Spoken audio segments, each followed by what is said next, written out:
In a dramatic reversal following the diplomatic firestorm ignited by his Secretary of State's meeting with Sergei Lavrov, President Donald Trump has seized the initiative with a characteristically unpredictable move, announcing his intention to personally broker a direct face-to-face meeting between Ukrainian President Volodymyr Zelenskyy and Russian President Vladimir Putin.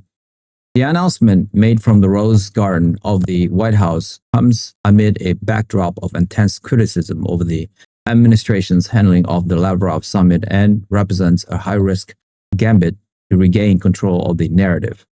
President Trump framed the proposed meeting not as a concession to Russian aggression, but as the ultimate demonstration of his deal-making prowess, stating that only by forcing the two warring leaders into a room together could the conflict be resolved. This strategy effectively sidelines the complex multilateral framework that has defined the Western response for years, replacing it with a personalized bilateral negotiation overseen by the American president, a move that has been met with a mixture of astonishment, deep skepticism, and faint hope across the global stage. The president's statement was a masterclass in political framing, designed to simultaneously address several audiences. To his domestic critics and NATO allies horrified by Lavrov demands, he presented the move as a strong, assertive action. He declared that the failed Rubio-Lavrov talks had proven that low-level diplomacy was a waste of time and that only he, as President of the United States, had the stature and will to force a resolution. They're not getting it done, Trump said of the diplomatic corps. So you know what you do? You go to the top. I'm going to get Zelenskyy and Putin in a room. We're going to sit down and we're going to solve this problem. It should have been done a long time ago. This narrative allows him to distance himself from the humiliations of the previous day while projecting an image of decisive leadership. To the international community, he presented himself as the indispensable arbiter, the only leader capable of bridging a seemingly unbridgeable gap. The logistical and political hurdles to such a meeting are, however, colossal. President Zelenskyy has repeatedly stated he will not negotiate directly with President Putin until Russian forces have completely withdrawn from all internationally recognized Ukrainian territory, a condition that currently seems utterly remote. The revelation of Lavrov's expensive demands, which include the effective dismantling of NATO, has only hardened the resolve in Kyiv and across Eastern Europe. For Zelenskyy to agree to sit at a table with Putin now, under no preconditions and under the sponsorship of an American president who has just humiliated him and threatened to cut off aid, would be seen by many in Ukraine as an act of national surrender and would likely trigger a political firestorm that could threaten his government.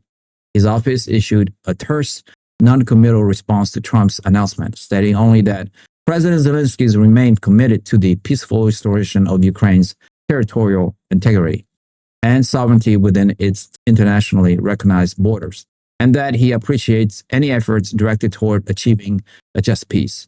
The statement notably did not confirm his participation. The Kremlin's response was equally calculated but more openly receptive. Putin's spokesman, Dmitry Peskov, reports that Russia has always been and remains open to diplomatic negotiations, and that the Russian president would consider the proposal seriously. For Moscow, the offer is a strategic victory. It legitimizes Putin's position as a necessary negotiating partner, pushes the process into a format where Russia holds significant leverage, and further strains the relationship between the United States and its European allies, who are once again being excluded from a core diplomatic process.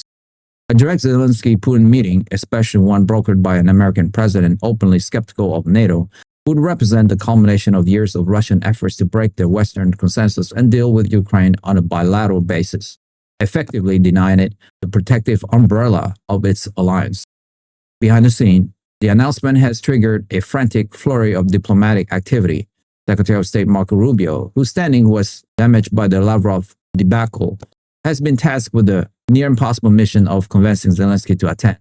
His calls with the Ukrainian president are described as extremely difficult, with Zelenskyy demanding ironclad guarantees of continued U.S. military and financial support as a precondition for even considering the talks.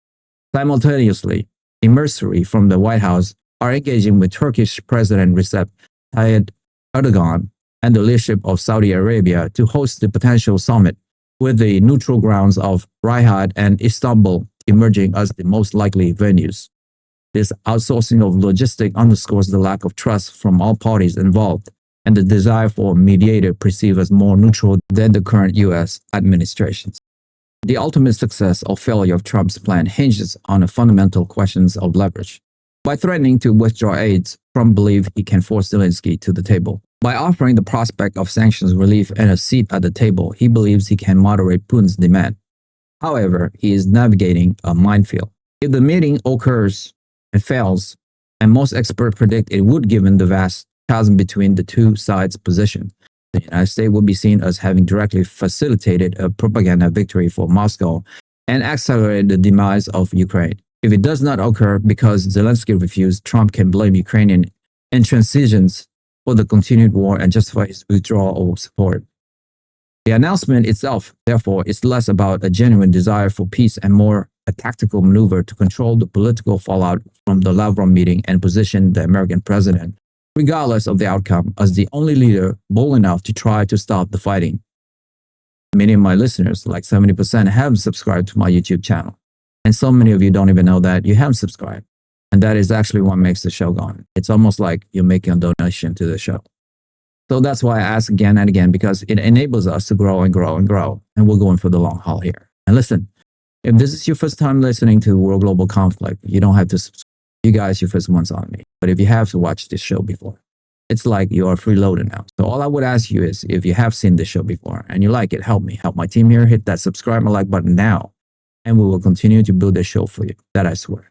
Thank you to all of you guys who have subscribed. It means a lot to me. Thank you so much. That's all for me for today. I will see you soon. Bye for now.